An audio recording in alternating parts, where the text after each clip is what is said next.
Well, good evening. Welcome to Yada Yahowah Radio. My pleasure to be with you. I'm told that we are reaching out to those in South Africa tonight.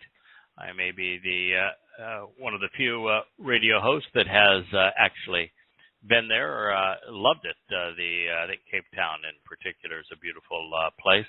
Love the game reserves like Kruger. So I have been in South Africa. It is the other end of the world from where I currently am, but that is okay.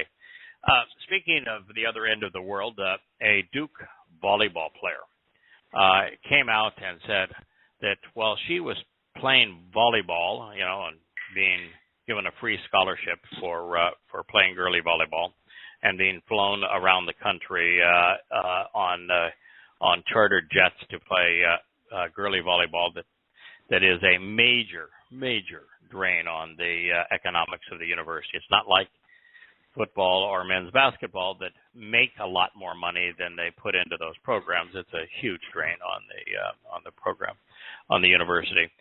She claimed that she was given racial slurs every time she tried to serve, and I'd rather be poked in the eye than have to defend Brigham Young University. But nonetheless, the time comes when you have to say, enough already of black Americans crying wolf when there is no wolf. Brigham Young did a comprehensive analysis of that game. They interviewed 50 different people that were standing around the person that they suspended for making the racial slurs that were alleged by this woman. And then they got everyone's cell phones, all recording devices, listened to them all, had a comprehensive review.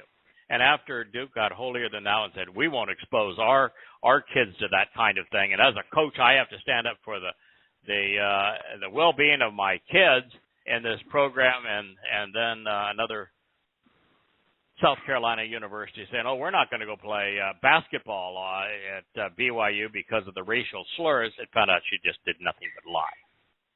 A complete and utter lie. They have listened to 50-some-odd recordings. They've listened to all of the people sitting in that section. They've interviewed everybody they could. Not even a hint of evidence that a single racial slur was issued. But yet Duke, rather than say, we apologize and we're going to censure the student that claimed otherwise, because to make a false claim is slanderous, and it's detrimental to the university and detrimental to where we were playing and their fans, and the person that was accused, their life is maligned. But no, they wouldn't do it either, because evidently it's okay for a black person to lie and to be forgiven for having done so. In fact, not even questioned for having done so. Speaking of lies, a friend of mine sent me a post that is making the rounds in social media and said, I need to bring this up on the show. And I'm hoping he asked me to bring it up because he knew it was untrue, and it's become insanely popular. There's a series of posts claim that Robert F. Kennedy, Jr.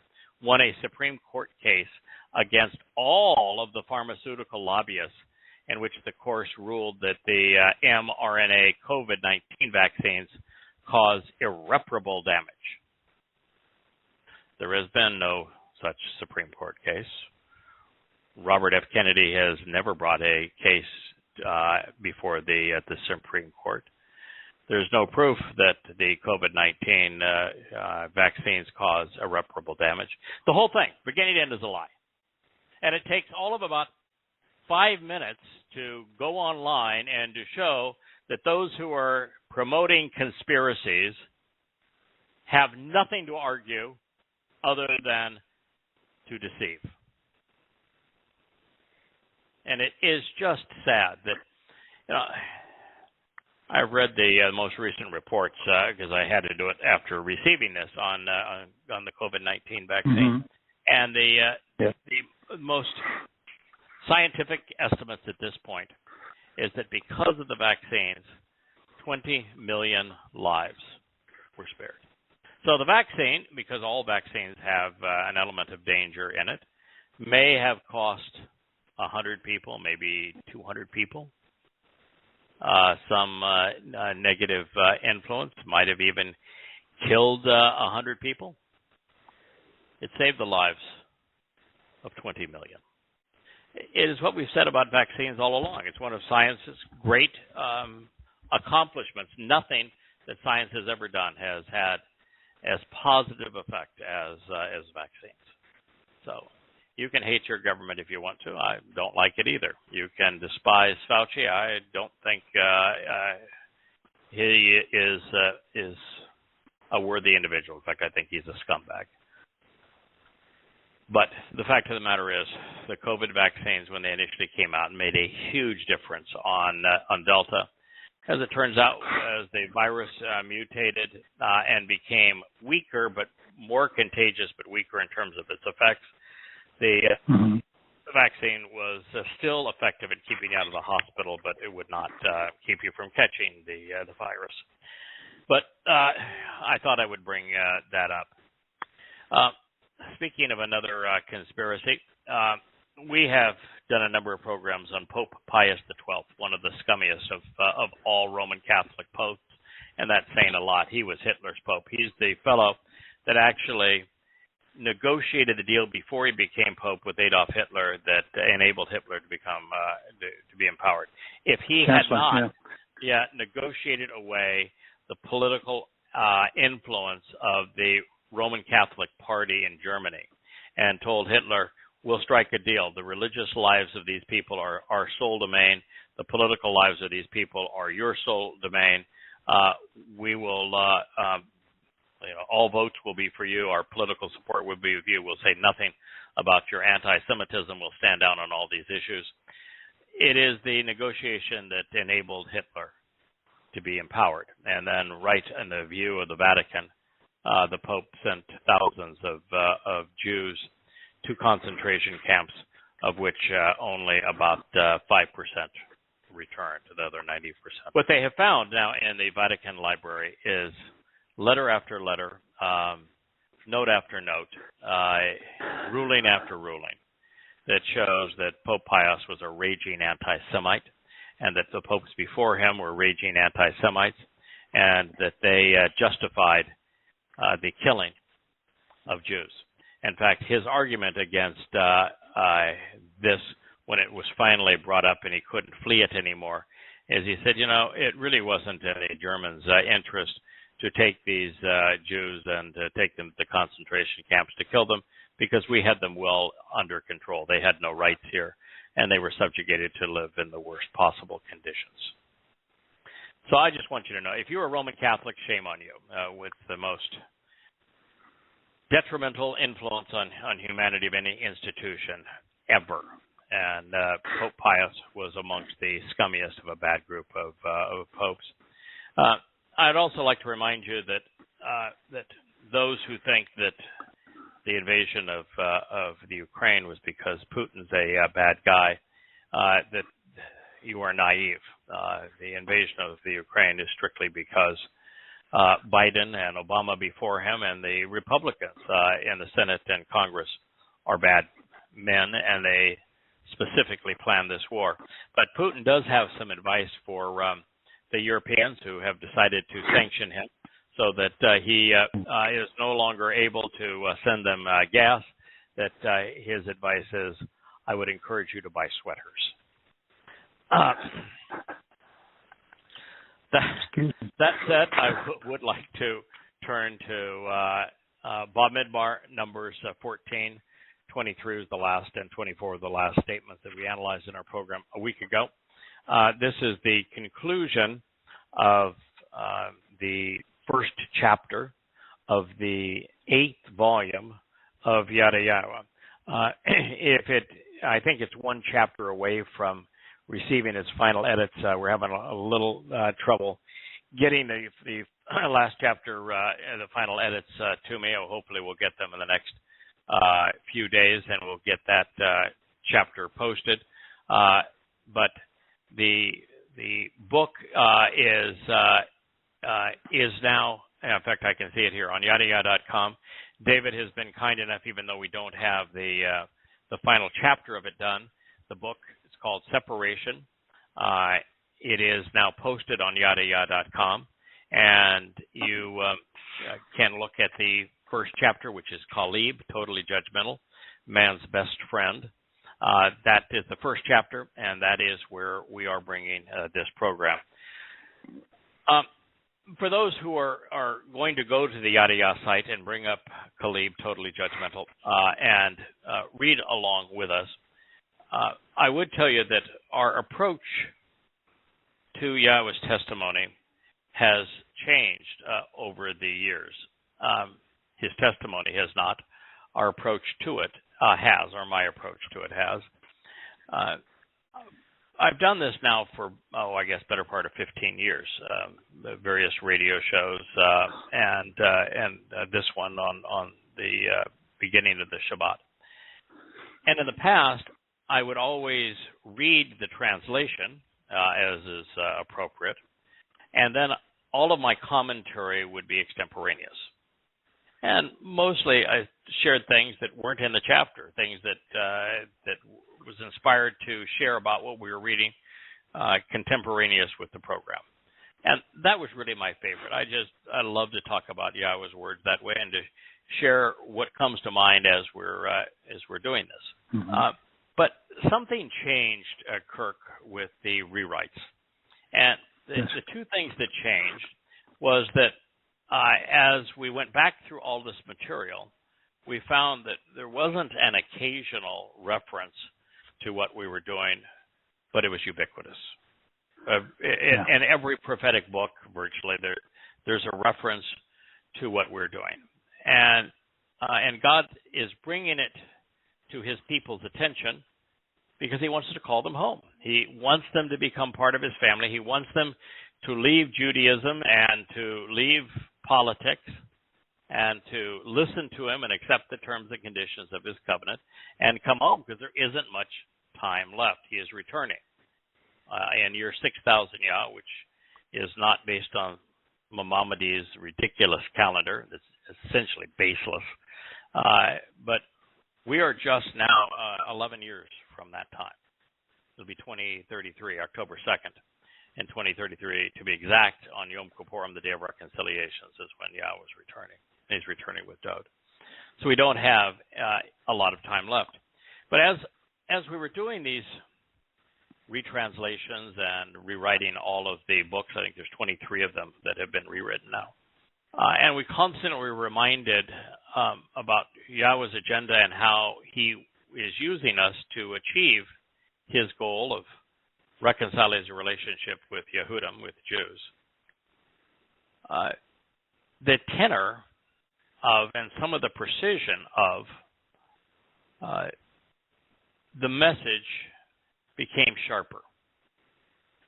And there is a tremendous difference, and Yahweh is a big advocate of this difference between the written and spoken word. The written word is precise. You have the chance to consider each word, mull it over a bit, commit it to paper, draw the connections between various statements, memorialize it so that it doesn't change and that people can search it over a long period of time. And since the written word is Yahweh's preference, and since the message became so much more specific, more pertinent, it gained both an intellectual and an emotional bite that wasn't there before. That we are following Yahweh's instructions, which is to communicate in writing. And so much of what you're going to hear is actually read and recited from these chapters. It gives you the chance, if you're listening to this program, to read along with us. It gives you the chance at the end of the program, you can copy and paste anything that we say into a search engine and verify it yourself. And occasionally we will ad lib. But this is a much more precise way to communicate, and the message is so important that we want to be precise. And so that is the style that we are taking at this point. So as we continue with Yahweh's message, we were in Bamidbar, Numbers 14, Page 46, actually, of the first chapter. Indeed, every one of these individuals who have witnessed my substantive presence, along with my signs, the symbols, the examples, and illustrations of mine, which to reveal the way to receive the benefits of the relationship, I have accomplished acting upon while engaging within the crucibles of political and religious oppression, as well as in the wilderness, and yet are continually trying, testing, and tempting me, these 10 occurrences, and have not listened to my voice, even if they see the land which I promised and pledged to their fathers, since all of them have disrespected and despised me, rejected and spurned me, treating me with contempt. They will not experience it. However, my associate, my co-worker and servant, Caleb, which means all heart, the dog, who is totally judgmental, because he has a different spirit within him and has wholeheartedly and without reservation followed me right to the very end. I will bring him into the land, which to show the way to get the most out of life, he arrived there and entered. And so his descendants, those who are rooted and grow based upon what he has sown, will inherit it. Now that's a lot to say by Caleb. Now, in our previous programs, if you want to know Caleb's speeches, I would encourage you to go back and read them. Caleb had his act together. This was a guy that I would like to look up in eternity and spend some time with. He was a man's man. He was ready for adventure. He wanted to go explore. He knew Yahweh, trusted Yahweh, tried to rally his people to knock some sense into their heads. Caleb was the best of them, one of the best, most extraordinary individuals ever. And God's response to the rest of them was, I removed you from being tortured and abused as slaves, where your sons were being murdered as babies, as infants, and you were being worked to death. That's in Mitzrayim, the crucibles of political and religious oppression. And then throughout the wilderness, and no matter what I did for you, you were constantly trying me. And he says, these 10 occurrences. We just finished the story of the waters of Meribah, which was one of them. And you've never listened to my voice. You're not willing to even consider what I have to say. And so this land that I pledged and promised to your fathers, since you have disrespected me, despised me, rejected me, you're not going to experience it. So the land is symbolic of Shamayim, of heaven, of living with God. If you disrespect him, you are not going to enter heaven. Therefore, all of the religious Jews who won't even mention his name and have valued their rabbis and their Talmud over his name and his Torah, who have changed his covenant, which is a family relationship in the Torah, to a Jewish religious experience, he says, no, you're not going to heaven. I am not going to allow you in. There's not a single religious Jew that's ever been in heaven. Not a single religious person, for that matter, has ever entered heaven or will ever enter heaven, including Christians and Hindus and Muslims and, well, Scientologists. They're a special level of stupid. So are the Mormons. No, there's no exemption for stupidity. Sorry, Mormons and Scientologists will be excluded as well. And that's a good thing. Spending an eternity with stupid would get really old. Yeah. But Caleb was sharp. He was judgmental, which is what his name means. He was outspoken. He was bold. He was courageous. He was articulate. He was curious. He went and examined and explored the land, loved it, trusted Yahweh. He was everything God wants us to be. Yeah. And what's important here is what God said, I'm letting Caleb in, but I'm not letting the rest of you in. What does that tell you? God's not into numbers. He's not impressed with hundreds or thousands or millions or billions. What he is impressed with the Calebs in this world. And whether there's one of them or 1,000 of them, it's the people like Caleb that God's going to open the doors of heaven. A great example is Dod. Dod is the ultimate Caleb. Moshe was a Caleb. Outspoken, articulate, brilliant, trusted Yah, listened to Yah. But it is in Caleb that we find out what qualifies to get Yahweh's attention. What did Caleb say? I trust Yah. It's a beautiful place he's given us. So what if there's obstacles there? That's part of the fun. With Yahweh, we'll overcome them. If Yahweh's with us, who can be against us? Mm-hmm. Let's go. Stop your belly aching. It was promised to us. Let's capitalize on it. That's Caleb. You want to be part of heaven? Bring out your inner Caleb.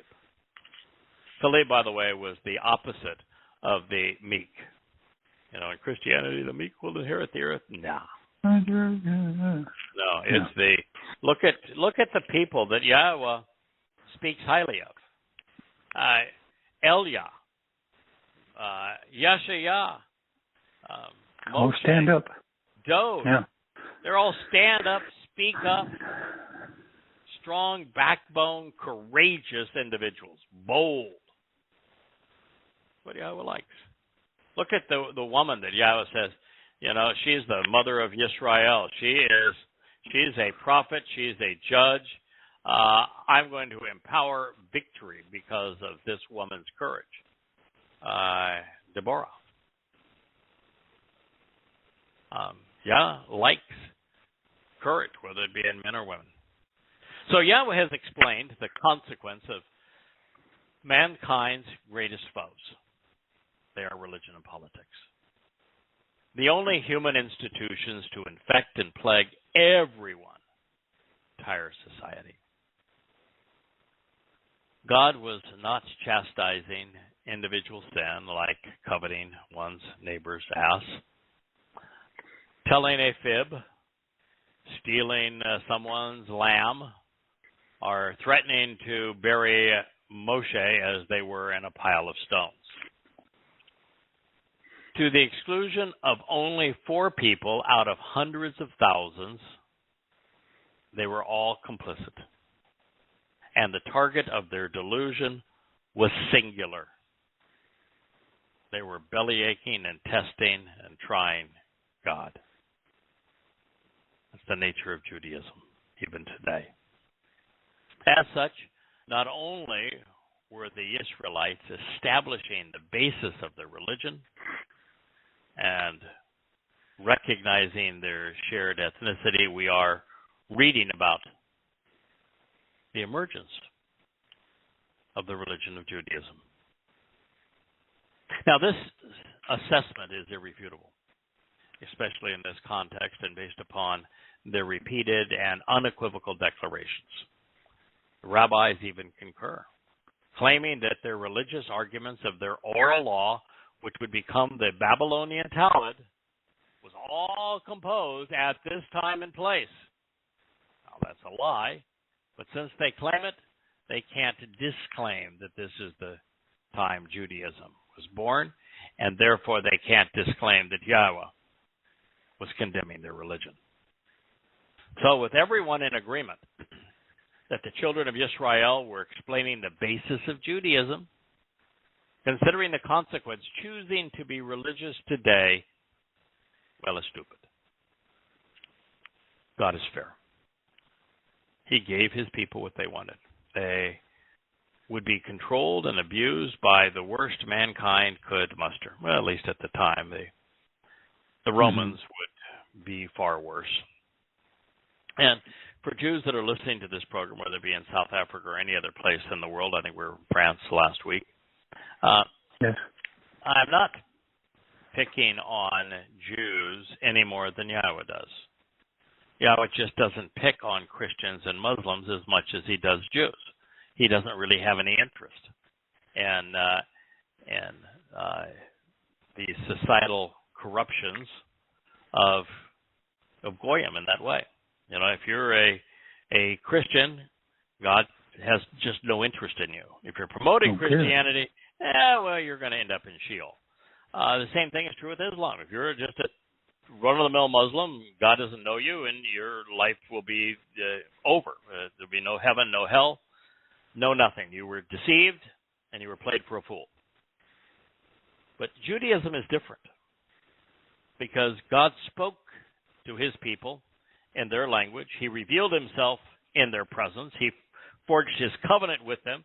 He gave them their land. All of his prophets were among those people, his people. He's done them every favor. And so for Jews to reject Yahweh as they have by choosing to be religious, that's a special level of stupid from God's point of view. And so he has more to say about Jews than anyone else. Now, again, that said, I'm now translating Daniel 7 and commenting on why Yahweh called out the four beasts to condemn. The first beast, of course, is Babylon. The second beast is Media, Persia, mostly Persia. The third beast is Greece. The fourth beast is Rome. And Rome, he says, will evolve differently than the others, and it becomes the Roman Catholic Church. And so in that condemnation, Yahweh is condemning both Judaism, Islam, and also Christianity. It is Christianity that emerged from Imperial Rome. In fact, there was a period of time where there was literally no difference between Imperial Rome and the Roman Catholic Church. From about 300 to 400 CE, maybe even and beyond, there's just no difference. They were inseparable. And so that's God's criticism of Rome and of Christianity. So he does criticize other religions. It's just that his people, his chosen people, are Jews. He's made promises to the descendants of Abraham, and therefore they receive the more reward and more benefit than anyone else. So, as I say, Yahweh is fair, and he will give people exactly what they want. The Jews chose to go off and to demean Yahweh, to besmirch the source of life, to never say his name, to prioritize their Babylonian Talmud over his Torah. In fact, they would go so far as to call their Talmud the Torah. And by doing so, Jews became the most demeaned and degraded people in recorded history. It's the path that they chose, not God. And they continue to choose it to this day with every word, and there have been billions of them. They have further estranged themselves from God, especially considering that they despise his name. Fortunately, Yahweh prefers quality, as I mentioned, over quantity. He is pleased to go forward with one good man. His associate, co-worker, and servant, Caleb, the dog, who was totally judgmental, was enough for Yahweh. He was the lone individual willing to trust and rely upon God. He was the only person to stand up against the religion and attitude of his people. If Caleb did this today, Jews would dispatch him as an anti-Semite. Yeah. If he did it in Israel, they would charge him with a hate crime and put him in prison. But let's be clear. That the man who exposed and condemned the religion, politics, culture, and conspiracy of the people is the one man Yahowah embraced. So he may be the one man that the religious and the political hate, but he's the one man God invited into his home. Yeah. The fact that he's the one man God invited into his home, we should consider what Caleb had to say. The spirit in Caleb was Achar, different. Why? Because he was inspired and guided by Yahowah, meaning that he enjoyed the company of the Ruach Kodesh, the set-apart spirit. Therefore, the spirit in him was distinct and different from those influencing his brethren. That's sobering, because according to God, the spirit of Judaism is therefore adversarial. It's adversarial, it's demonic. And yes, I realize that this assessment would play into the hands of anti-Semites who would claim that Jews are the sons of devils. But here Yahowah is saying that Caleb's spirit was different than those of his brethren that chose to be religious. And that means, since Caleb was invited into Yahowah's home, that by having a different spirit, theirs was in fact demonic. Caleb, the always judgmental, may represent what we have striven to become. He is Male Archer Ani. And as we approach the last days, we will wholeheartedly and without reservation follow our God right to the very end. And so, in so doing, we expect to lead an observant remnant of Yehudim into the promised land. The message Caleb Zerah has sown has taken root in our hearts. His words and resulting relationship with Yahowah are now producing the very descendants who are becoming heirs to the covenant and who are inheriting all that God has to offer. When we understand the past, we can predict the future. So let's consider where we began to better appreciate where we are headed. Caleb, being completely judgmental, stands in contrast to Yisrael, striving and contending against God. So before I share what is in Mizmar 81:6, beginning at 81:6 through the end as a conclusion, which was set up to be an introduction to Hosea 1, which is where we're going to go with the next chapter. And Hosea is probably the single most indicting and pertinent book ever written for Yehudim. I do bring bittersweet news, is that Kirk, my co-host here, suffered the passing of his wife, Terry. For those of you who have been part of our program for a long time, you know that Terry listened to a program that I did more than a decade ago on one of the thousands of interviews. Yeah, 15 years. Yeah. 15 years ago, and invited Kirk to listen. And they began to read the books and have been covenant ever since. That Terry came down with a horrible form of cancer several years ago, and the treatments for it made it worse, and has been gradually fading away. And with Kirk holding her hand this week, she passed away. So we sympathize with you, Kirk, and I enjoyed getting to know Terry. When in trouble, in the midst of very unfavorable circumstances and adversity, you called out, and I rescued and withdrew you. I responded and answered you within a veiled covering and within a thunderous spoken declaration. You is Yisrael, the children of Yisrael, Jews, all 12 tribes. The speaker here, I, the one doing the rescuing, the one doing the withdrawing, the one providing the answer, is Yahowah.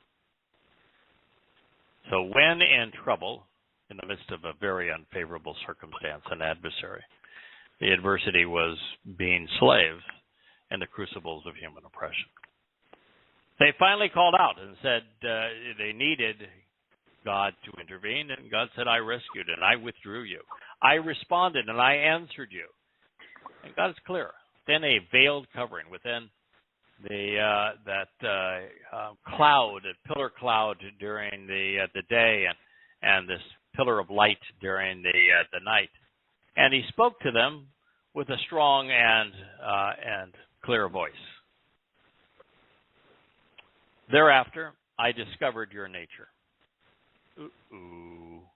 And I assessed your merit, becoming appraised about who you really are, especially at the waters of Meribah, contentious, complaining. Mizmor 81:6. None of us are perfect. God discovering our nature when we're imperfect may make some people feel uncomfortable. It doesn't make me feel uncomfortable because God has a plan to make me look perfect in his eyes, and anyone that's part of the covenant, he wraps us within the light of his set-apart spirit. And so God only knows the best of who we are. But if you're not part of the covenant and you're not receptive to the set-apart spirit, then God sees you as you really are, and God sees the religious Jews as he saw the children of Israel bellyaching, their contentious complaining at Meribah.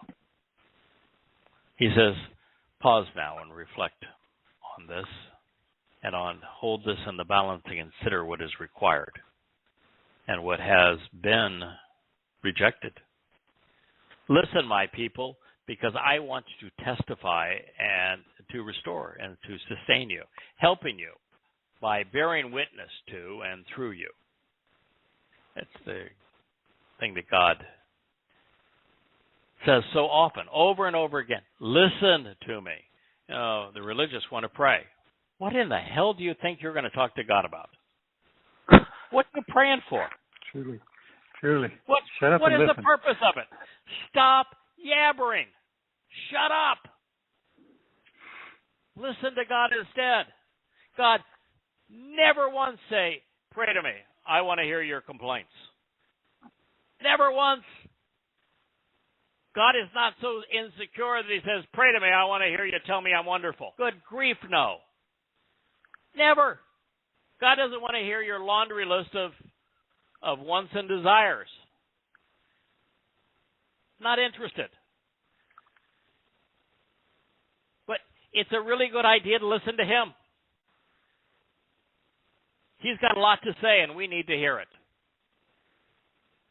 Listen, my people, because I want to testify to restore and sustain you, helping by bearing witness to you and through you, Yisrael. If only you would listen to me, there would not exist among you a strange, foreign, illegitimate, or different God. I'm here to tell you the God of the Hadithic, the God of Reformed and Orthodox and every other form of flavor of Judaism, the God of Christianity, the God of Islam, A, are not the same, and B, are not God. It's just a matter of fact. Not my opinion, God's conclusion. It's irrefutable. The Hashem of Judaism is not Yahweh. The Jesus Christ of Christianity is not Yahweh. The Allah of Islam is not Yahweh. And Yahweh is the only God. And he has but one name. But it's because his people have not listened to him that strange and foreign, illegitimate, and different gods exist in your midst. You would not make pronouncements on behalf of or bow down to, bobbing your heads up and down, causing through your statements the worship of a foreign god. That's what he says to his people, Mizmor, Psalm 81:9.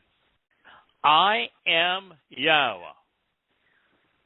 Rabbi, say that. I am Yahweh, your God. It's not allowed. No, in fact, for many years, it was a crime punishable by death. Yahweh's name is disallowed by papal order in the Roman Catholic Church. You won't find Yahweh's name in any Christian Bible. I am Yahweh, your God, the one who lifted you up and carried you away from the realm of religious and political oppressors, from the despots and tyrants within the cauldrons of military and economic subjugation. So choose to joyfully open your mouth, and I will fill it with satisfying proclamations. You're willing to speak for God, and you're willing to listen to Him and come to know Him, God's going to make you a very effective witness. Well, one of the reasons are there just aren't very many of us. And so I let them go astray. My people, they haven't listened to the sound of my voice. The Israelites have been unwilling to accept me. They are neither agreeable nor receptive to me. So I let them go astray, setting them free, releasing them for a very long time in their stubbornness and their recalcitrance and their unyielding resistance of their adversarial attitude. They literally and continually walk in their own counsel and in their own customs and traditions. If you are a Jew and you hear from Yahweh this pronouncement, you ought to be shaken in your sandals. Mm-hmm. Shaken. God says, my people have not listened to the sound of my voice, and the Israelites have been unwilling to accept me. They are neither agreeable nor receptive to me. In Hebrew, verbs exist throughout time. This statement was true, is true, will always be true of the majority of Israelites. It is very few Yehudim, Jews, who are willing to listen to God, accept the terms and conditions of His covenant, and engage with Him. So if you reject God, as religious Jews have done for thousands of years, as Christians, actually you can't say that Christians have rejected God. They don't even know who God is. And they don't know who He is. Yeah, but they were never introduced. So they're still worshiping a pagan God. So Yahweh says, my name is Yahweh. I am God. I am the one that liberated you. And yet you haven't listened to me. You choose instead the stubbornness and recalcitrance of an adversarial attitude. You literally and continually walk in your own counsel, your own customs and traditions. I don't think there's any people in the history of humankind that have been so enamored with their own counsel, their own customs or traditions, than that exists in rabbinical Judaism. Point, yes. Mm-hmm. If only my people had listened to me, Israel, in my ways, you would have walked. You know, in rabbinic Judaism, Jewish law is called halakha, based upon this verb halak, to walk. And God has said literally and continually walk in their own counsel, but had you listened to Yahweh, Israel, you would have walked in Yahweh's ways. And guess what? The ways of Jewish counsel, the rabbinic counsel, lead to Sheol, eternal separation. Yahweh's counsel leads to Shamayim, heaven, and an eternity with God. Then I would have consistently subdued their insignificant adversaries and trifling enemies, habitually turning my hand against their troubles and foes. In volume 9 of Yada Yahowah, I'm currently in the third chapter of the rewrite. And the first 3 chapters are principally about Rome. And I tell the whole history of Rome, from its fanciful and mythical beginning to its demise.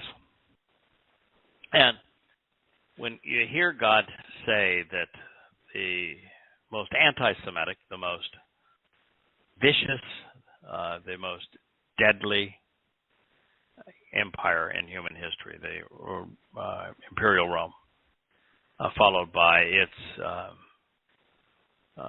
stepdaughter, the Roman Catholic Church, that I would have subdued their insignificant adversaries.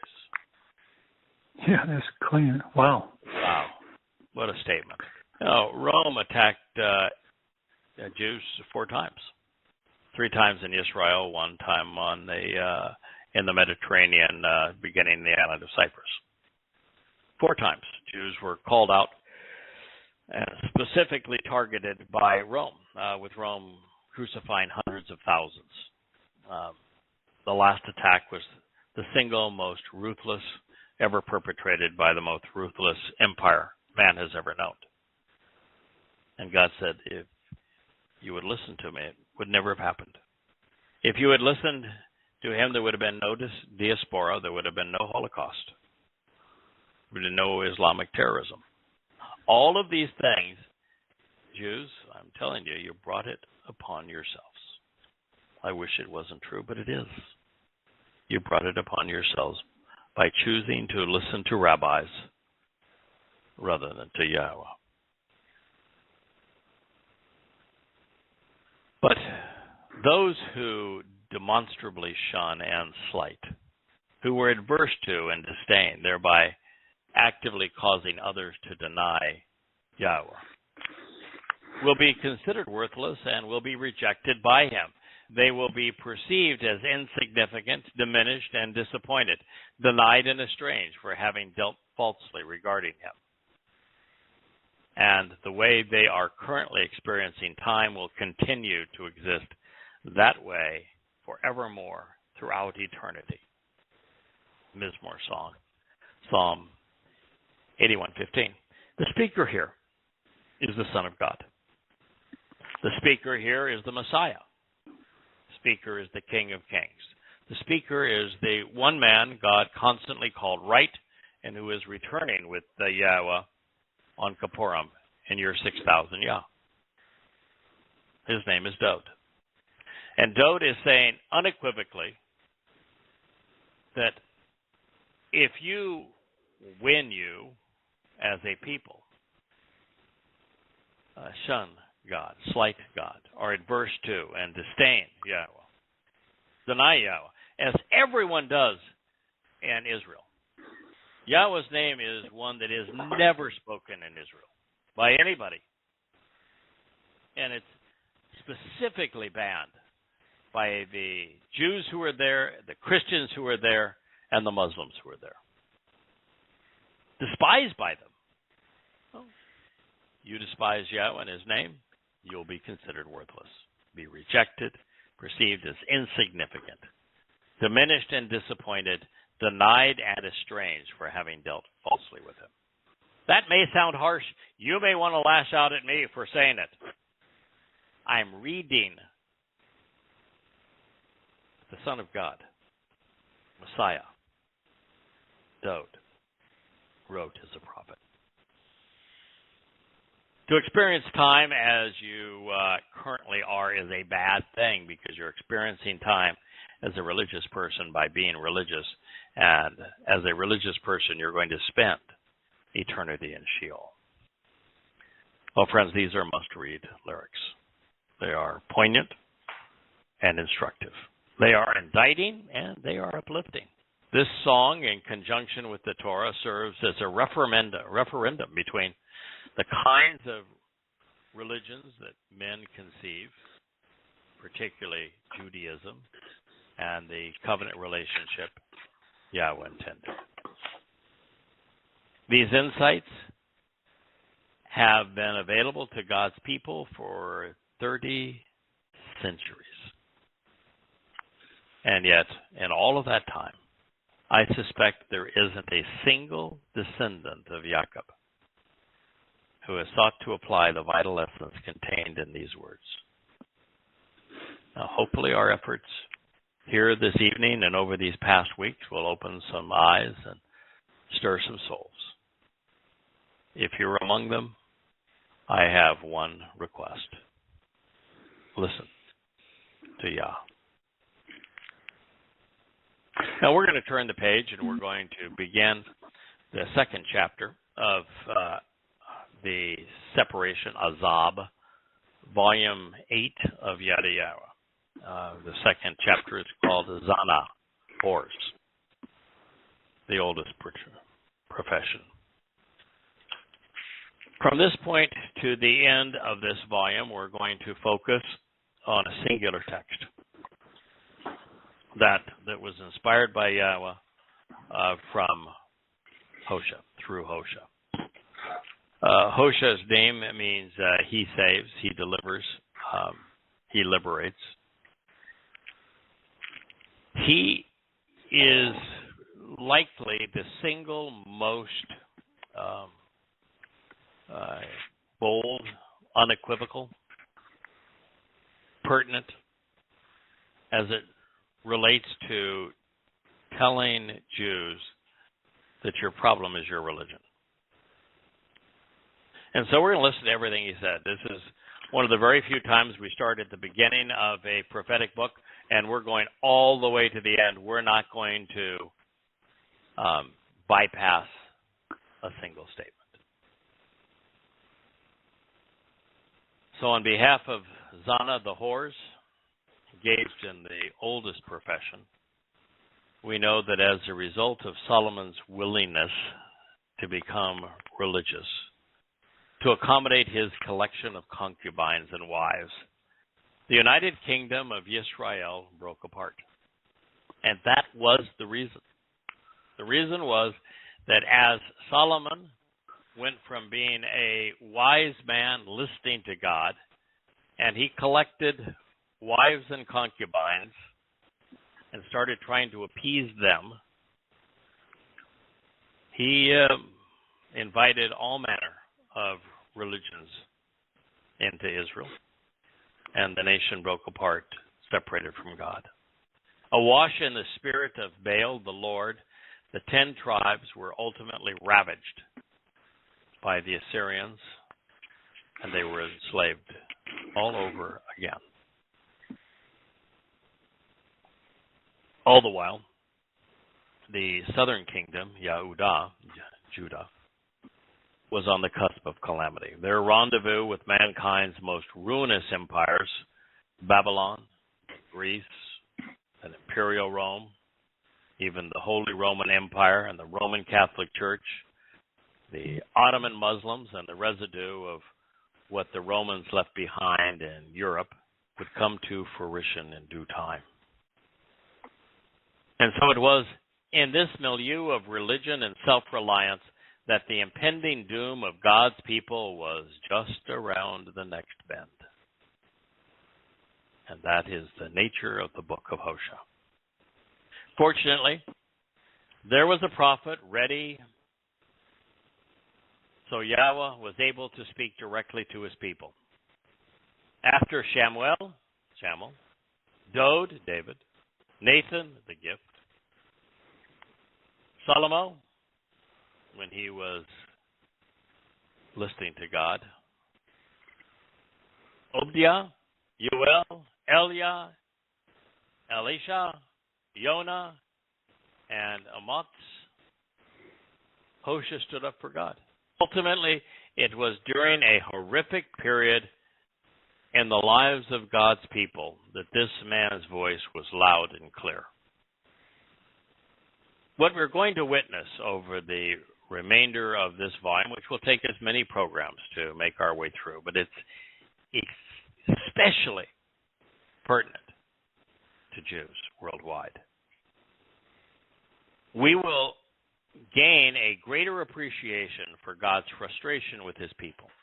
This is because Hosea, our prophet throughout this journey, was asked to marry a prostitute, a religious prostitute, so that he would have empathy for what Yahweh was experiencing with Israel. Now, before we go further, yes, I said he was asked to marry a religious prostitute. We're just not accustomed to hearing that. Now, religion preaches this Pollyannic,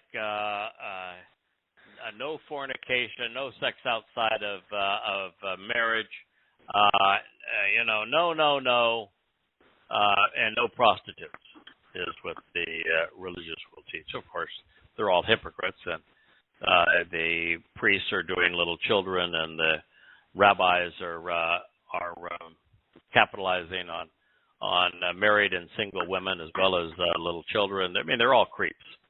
But it's hard to fathom in our modern age a religious prostitute, but that's where most of them were employed. Yeah, they were temple prostitutes. One of the ways they sold the religion, one of the ways they earned a revenue through donations for the religion, is to ply the faithful with sex.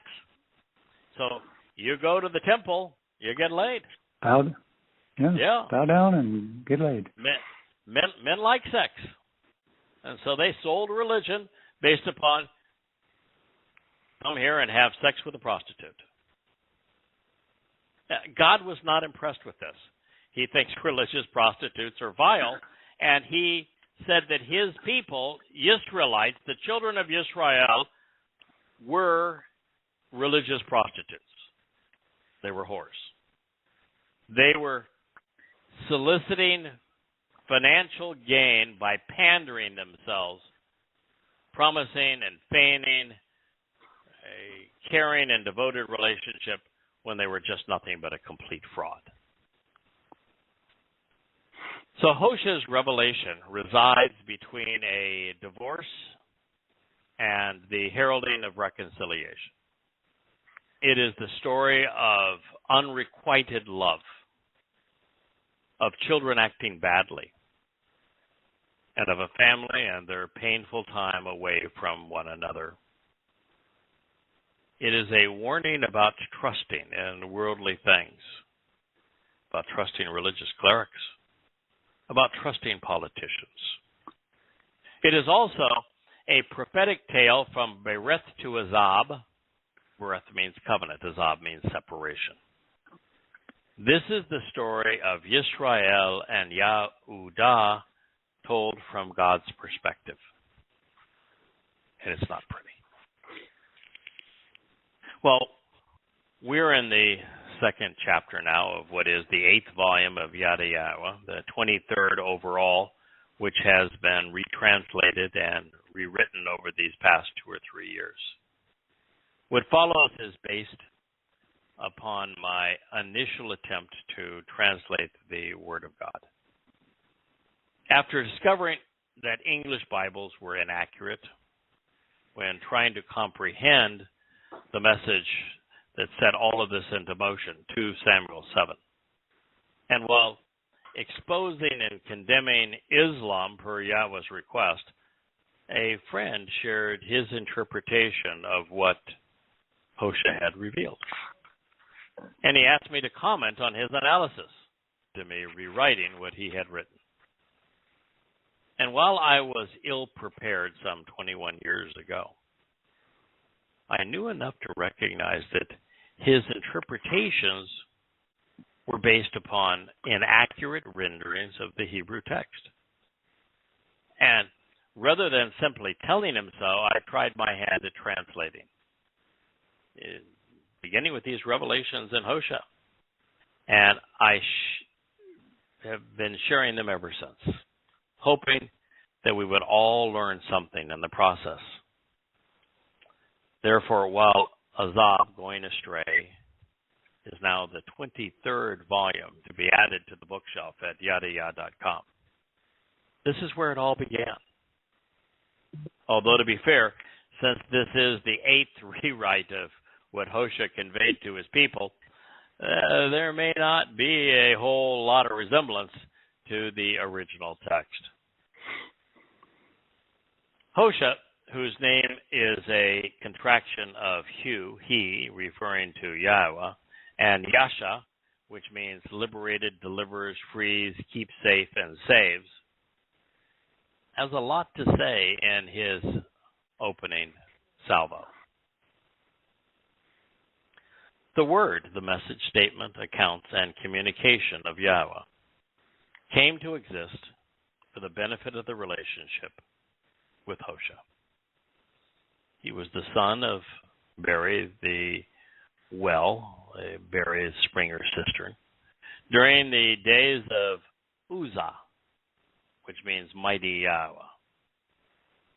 Yotham, which means Yahweh perfect. Achaz, grasp hold, and Yakitz Yah, heir of Yah. Kings of Yehudah, meaning beloved of Yah. And during the days of Jeroboam, contentious family. The son of Joash, Yahweh's flame, king of Yisrael. Yisrael can either be those who contend and struggle with God or those who engage and endure with the Almighty.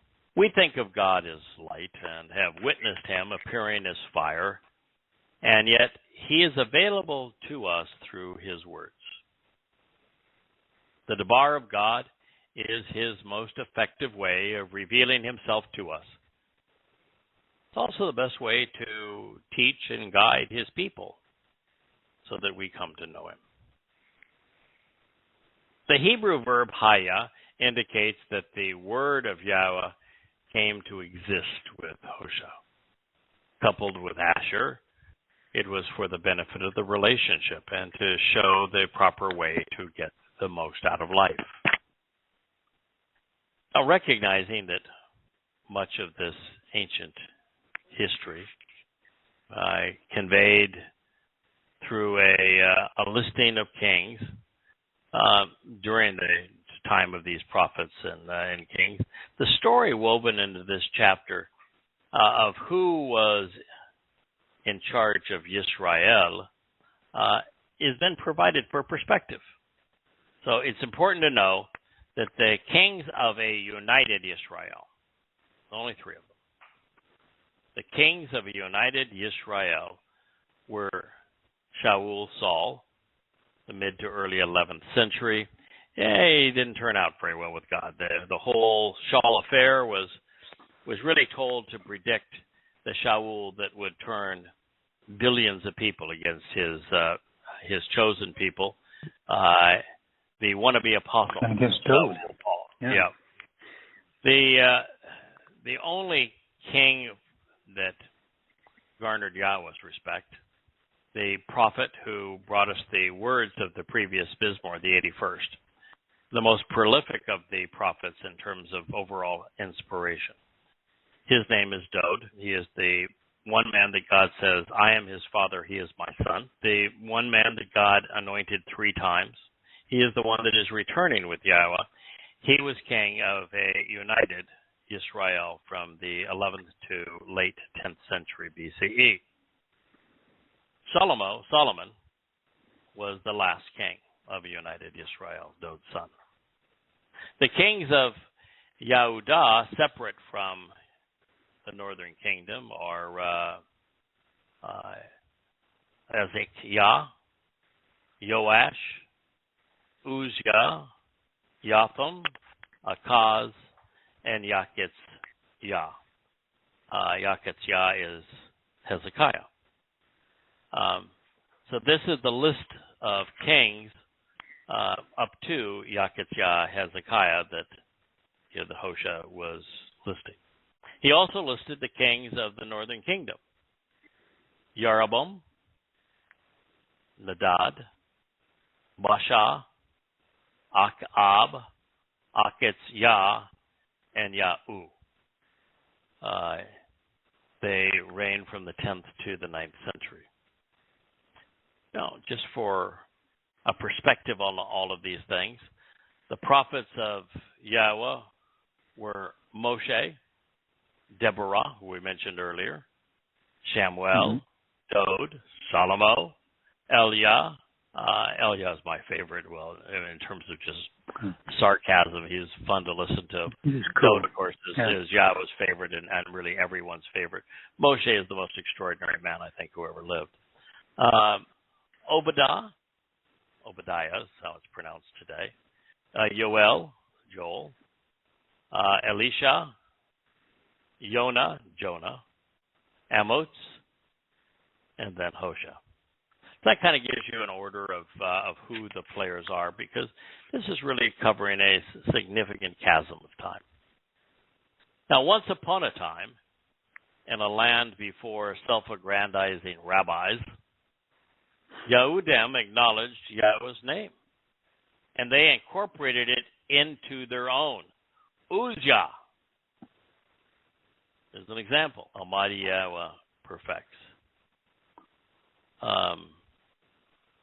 Yakitzah, grasp hold and become Yahweh's heir. It explains what it means to be Yahudah, beloved of Yah. These kings were representing the good, the bad of Yisrael and Yehudah. Uzziah was overly fixated on building an army. Feeling invincible, he became self-reliant. He was struck as a result with leprosy for his pride. Yisrael would soon share in his shame, bearing an open wound as a result of his national arrogance. Pursuing the vignettes associated with this listing of kings, in 2 Chronicles 27, we learn that Jotham prospered because he ordered his ways before Yahweh. He was a good man who lived up to his name. Yahweh perfects. Achaz, the 11th king of Yehudah and the third in Hoshea's list, he ruled from 735 to 719 BCE. We're told in the 16th chapter of 2 Kings that he sacrificed his own son to Baal, the Lord, as was the custom of Goyish religions. Then, in an effort to save his sorry soul from the Assyrian assault that had consumed the northern kingdom, Achaz sought to appease the Assyrians by giving them the temple treasury. Not so good. Hezekiah would briefly turn the tide on national religious decadence. After finding a copy of the Torah and reading it, he reestablished Yahudah's relationship with Yahweh. He would remove all vestiges of religion and then celebrate the Moed Mikre with his people. A good thing, because after destroying the northern kingdom in 720 BCE and enslaving the surviving Israelites 19 years later, King Sennacherib dispatched 185,000 Assyrians to finish the job, to capture Jerusalem. Yahweh, however, intervened, killing the warriors who were there to destroy his people. There's a lesson in that experience as well. Hezekiah's story is particularly relevant to us. It is exemplary of what happens when we individually and collectively move from Azab to Berith. Hezekiah, understood that he and his people could choose to be religious or they could choose a relationship with God, but they could not have both. And since Yahweh will have nothing to do with the religious to receive his support and protection, Yehudah, Judah, would and will have to clean house to remove the toxins that have plagued them. Therefore, trying to set the proper example, Hezekiah was intolerant. Religious shrines and symbols were destroyed, including bronze serpents, golden calves, mountaintop altars, along with the cults that were venerating them. Unfortunately, however, as is typical with kings, even the wealthy and powerful, once the threat was removed, Hezekiah returned to the old ways. He assumed that the enemy of his enemy was his friend, and he formed a coalition with the Babylonians, Assyria's mortal enemy. It was not unlike America allying itself with Stalin to weaken the Nazis, equipping Mao to fight the Japanese, or partnering with Saddam Hussein to torment the Iranians. Undaunted by the bankrupt strategy, the U.S. would arm the Taliban and al-Qaeda to fight a proxy war against the Soviets. Even though that worked out poorly, America would play the same game again, but with far deadlier consequences, now arming Ukrainians as their patsy against Russia. So it did not work out any better for Yehuda. As a direct result of partnering with pagans, the cities of Ekron and Gibbethon were destroyed. A century later, Yehudim learned that the enemy of their enemy was not their friend. Jerusalem and the temple were destroyed by the Babylonians, and most surviving Yehudim were hauled off into captivity in 598 BCE. This is the slice of history that was surrounding everything that we will hear Hosea tell us. Hosea's introductory sentence concludes by saying that these four men were the kings of Yehudah during the days of Jeroboam, the son of Joash. That is a compelling story. Joash's father was the youngest son of Akaziah, who was the king of Yehudah 100 years before Hosea conveyed Yahweh's message of divorce and of reconciliation. Sadly, immediately after Ahaziah's death, Joash's mother, Athaliah, murdered each of Joash's siblings, her own children, so that she could claim the throne. So Roman of her. However, the infant Joash was spared by Yahusheba, the wife of the Loe, the Levite high priest. Yehoiada knows Yahweh. Is her name. That was the priest's name. After being hidden in the temple for 6 years, by the 7th year, Joash was deemed sufficiently mature to become king, with Yehoiada serving as his regent. Collectively, Yahush, Yehoiada, and Yahusheba returned Yehudah's relationship with Yahweh back to God. In the process, they removed the Baal, the Lord cult, that had metastasized within Judah. Having taken out the garbage, Joash and his saviors would go on to repair the house of God. So there are moments of reconciliation and of the restoration of the relationship. Upon the chief priest's passing, however, Yehudah fell from Bereth to Azab, again lapsing into paganism. This prompted Yehoiada's son, the prophet Zechariah, to call his people back home, an act which cost him his life. Truth is seldom popular. Now, demonstrating a short memory and a complete lack of gratitude, Joash ordered the assassination of the son of the man who had saved him. I dare say the leadership has been rotten in Israel for a very long time. Looking down upon the polluted cesspool that had become a familiar home to his people, Yahweh wanted to show them how he, God, saw them. At the beginning, in the midst of this widespread pollution and profanity, Yahweh spoke through Hosea. He liberates and saves.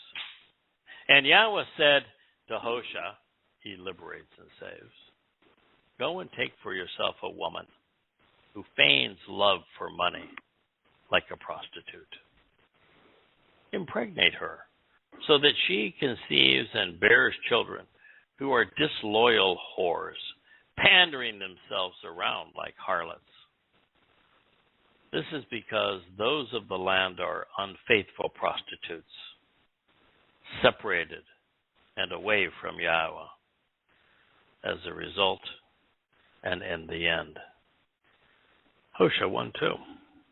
Well, Kirk, that's pretty biting. Yeah. You know, if I can interject a couple of little things real quickly, I don't see how anyone studying this much material and reading all those names would have any doubt that Yahweh's name is Yahweh. And if people use his name, they attach it to the name. Plus, the Dead Sea Scrolls pretty well prove that he's mentioned his name in total 7,000 times. You can't miss the fact that it's there.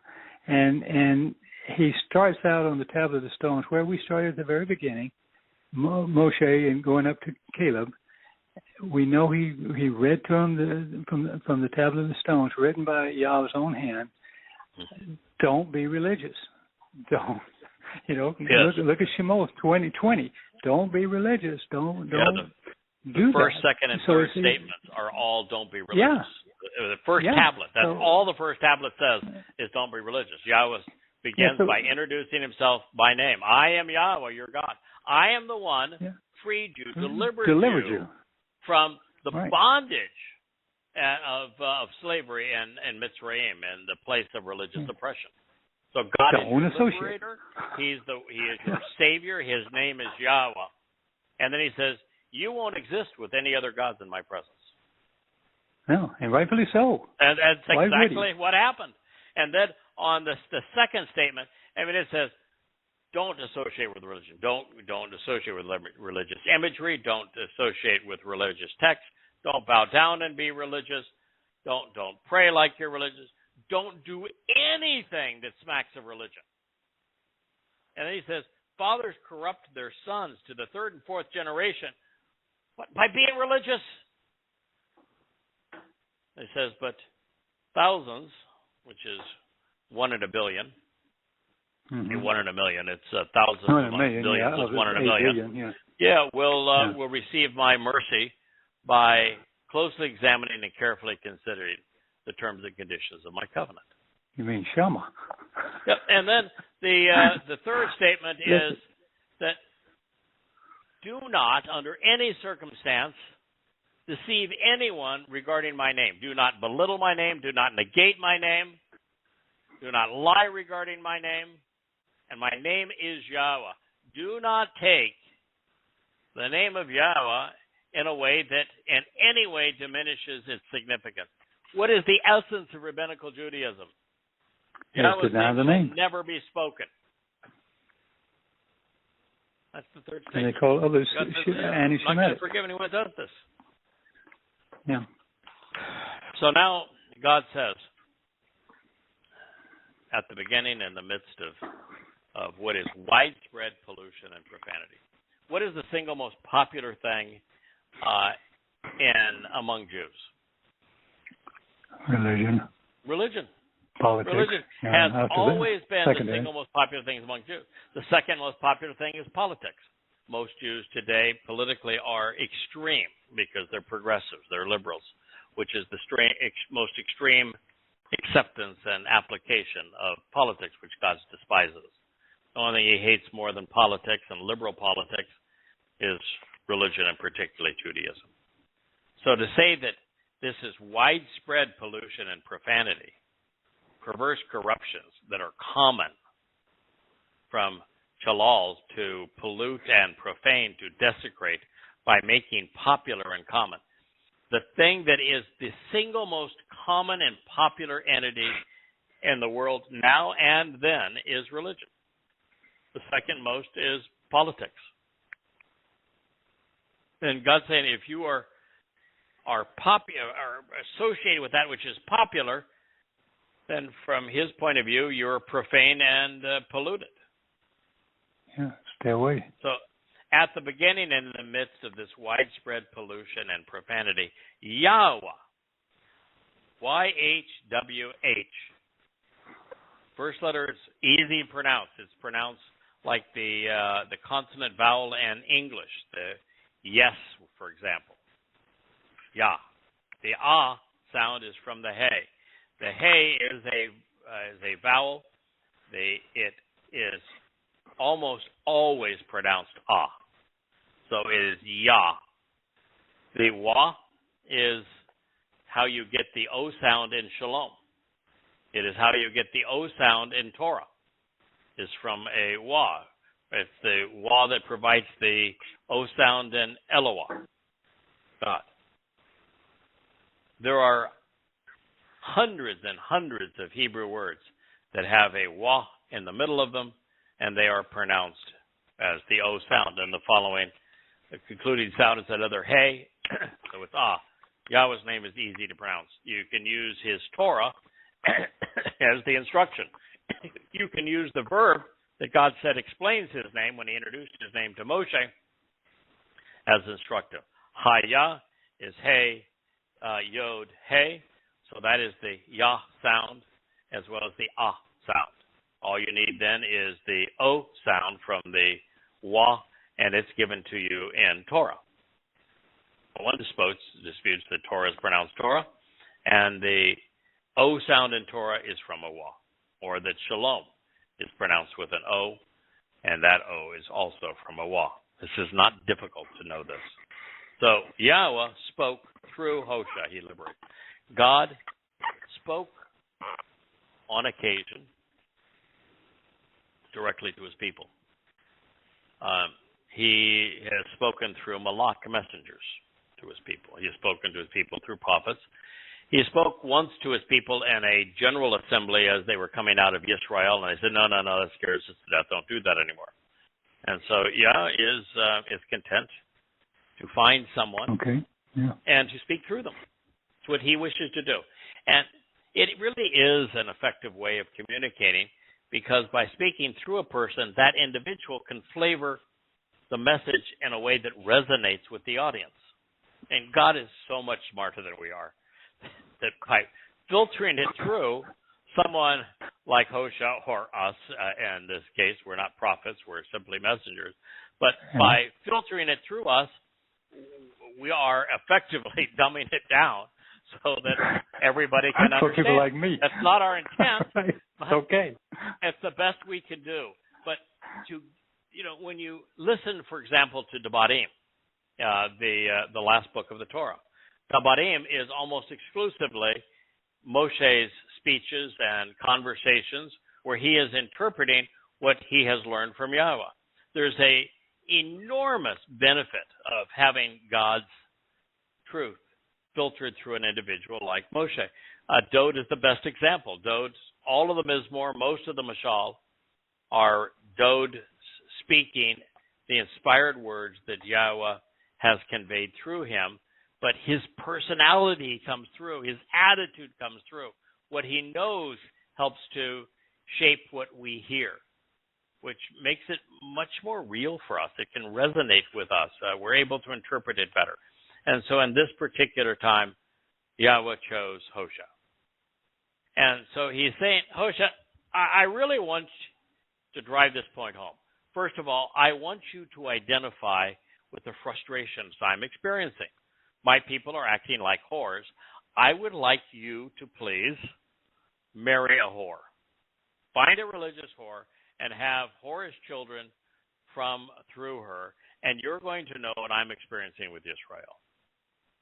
My people are acting like the religious whore I'm asking you to marry.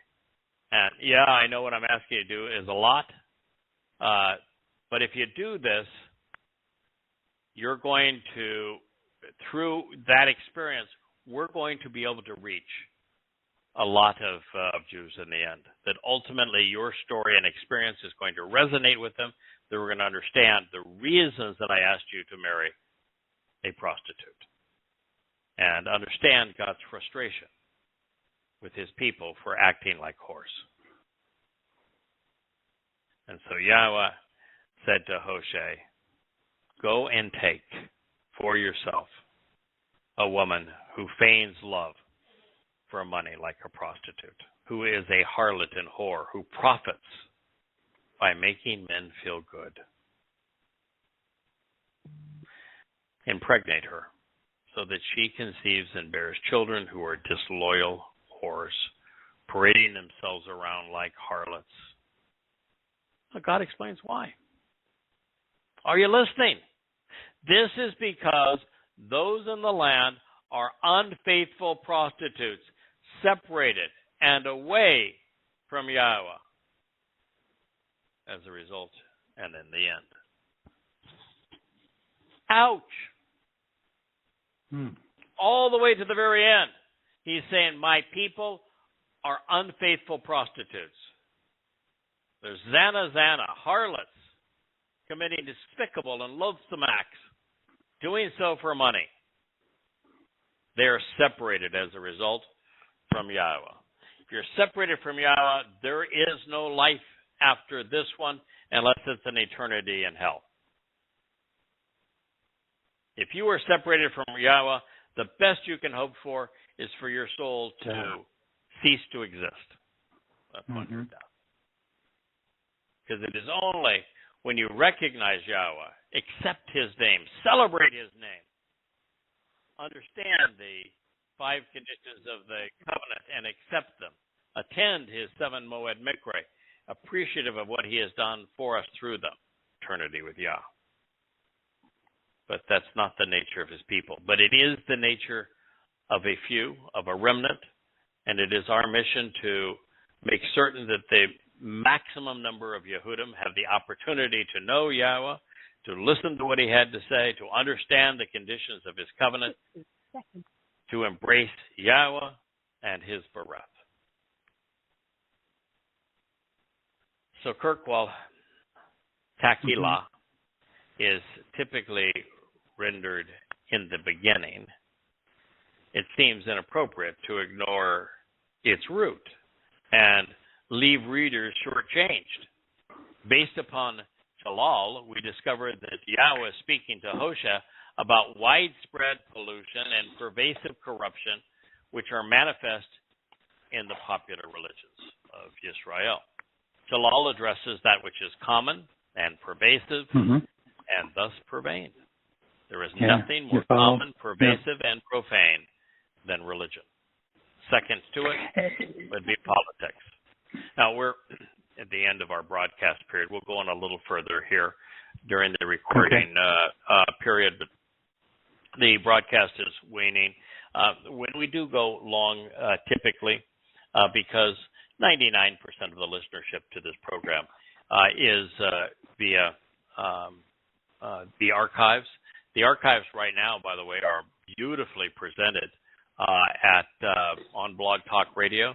So if you follow the link, if you go to the YadaYah.com site, now go to YadaYah.com, you'll notice right off the bat that there is absolutely nothing that we're selling. There's no donate to us button. We're not soliciting any money from you. The books are provided on that bookshelf in their entirety for free. You can also buy them as a Kindle version. I think is the actual book in a Kindle is like 35 cents. Meaningless. And then in paperback, you can buy a 600-700 page paperback for $10-12, and a hardback is upwards of the high teens, which is royalty free. It's strictly the cost to print and to ship the book.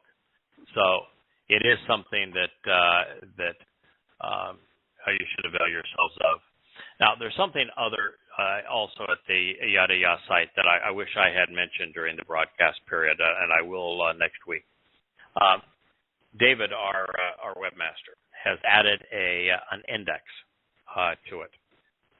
So if you were to go to Yada Yah and you click on the index, it will bring you to it begins in Bereshit, which is Genesis. You can search by the actual Hebrew name of the book, like Shemot, which is corrupted to Exodus, but it means names. Kara, which is corrupted to Leviticus, but it means invitations. Bamidbar, which is either in the wilderness or by questioning the word. Debarim, which is words plural, corrupted to Deuteronomy. Yosha, Shaphat, 1st and 2nd Shamuel, Malachim. It has all of the books that were conveyed through the Hebrew prophets, and you can search for them by those names. Or if you're more familiar with the corrupted English titles, you can search from Joshua and Judges and First and Second Kings and Proverbs and Isaiah and Habakkuk as opposed to Chabauk, Zechariah as opposed to Zechariah. So you can also choose to search that way. And if you were to pick one of these books, I just clicked on Zechariah. You can look for any passage, and for example, in Zechariah 1:1, 1 through 5, 1, 2, and 3, 1, 4, you'll find that many of these passages are conveyed in multiple volumes in multiple different places. The beginning of Zechariah is covered in an amplified form in Yada Yahowah, Volume 6, Chapter 2, begins on page 74. If you click on that, it'll bring it right up to you. And you can read, in the 8th month of the 2nd year of Darius, the word of Yahweh came to exist with Zechariah, the son of Berakah, the son of Edo, the prophet, to say. And click on the next statement you want to read. I just clicked on Yeshaya 1:4, and it reads, "Do not continue to be like your fathers, to whom the former prophets spoke, issuing a summons to them, saying, this is what Yahweh of the vast array of spiritual implements says. Please return and be restored from your improper and immoral, your disgusting and displeasing endeavors." It's all there at a fingertip. You can bypass, for example, the commentary that I have written for your benefit. You can bypass the insights that I've been able to derive from Yahweh's words. You can bypass the analysis I've done of the actual vocabulary that Yahweh is using, his stems, his conjugations, his moods. You can skip all of that and just read the statements themselves and use them to come to know what Yahweh has to say. It's part of the development of the Yada Yah site as a tool to be of benefit to our readers that we have longed for a significant period of time, and the way that it is presented now is really helpful and beautiful. So I'm exceedingly pleased that he has been able to add that. Yeah. So it is on that site that you can find every one of the things that we've been talking about. But on that site too, if you go and you look at click on podcasts, archives, and you were to click on Yada Yah Radio, the programs on Yada Yah Radio have now multiple places that you can go to listen to the programs, but you can also go directly to Yada Yah Radio on Blog Talk Radio, where these programs now have been titled. The dates is presented, the topics, the volume that we're speaking from, the subject matter is all there for you to choose which you wish to listen to. It's becoming a richer and richer experience and a more comprehensive site. And I want to thank my wife, Leah, and Jackie, our lead publicist, and David, our webmaster. Dee has worked tirelessly on this as well, particularly in the social media outreach. This is something we have needed and wanted for a long time. And in particular, David, thank you for bringing this to us. Yeah, well done. Yeah, an effective way. The website is marvelous, and you work tirelessly to make it possible for the chosen people to choose to be with Yahweh again. Thank you. So it's yadayah.com. Yada means to know. You can either use yadayah.com or Yada Yahowah. .com will take you to the same place, and it is now a really robust experience. And again, all the books are there in their entirety. There is no fee for any of them. You can read them in their entirety on the site for free, and it's even presented so that it appears wonderfully on a telephone.